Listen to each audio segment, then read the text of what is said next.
20 जुलै 2025 रोजी पहाटे मीरा रोड भाईंदर परिसरातील सोशल मीडियावर एक धक्कादायक व्हिडिओ व्हायरल झाला आहे. या व्हिडिओमध्ये इम्रान मोहम्मद खान नावाच्या व्यक्तीचा ठाणे सेंट्रल जेलमधून सुटका झाल्यानंतर झालेला भव्य स्वागत सोहळा पाहिला.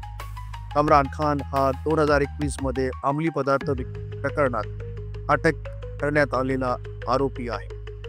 त्याच्या जामिनावर सुटकेनंतर मित्रपरिवार आणि स्थानिक गुन्हेगारी पार्श्वभूमी असलेल्या काही व्यक्तींनी जोरदार मिरवणूक काढली. या मिरवणुकीदरम्यान जोरजोरात बँड वाजवले गेले, फटाके फोडण्यात आले आणि गोंगाट करणारे संगीत वाजवण्यात आले. यामुळे परिसरातील नागरिकांना त्रास सहन करावा लागला आणि रस्त्यावर वाहतूक कोंडीही झाली. हा प्रकार मीरा रोड येथील नयानगर पोलीस ठाण्याच्या हाती. नयानगर पोलिसांनी या घटनेची गंभीर दखल घेत तत्काळ कारवाई करत 39 लोकांच्या विरोधात गुन्हा दाखल केला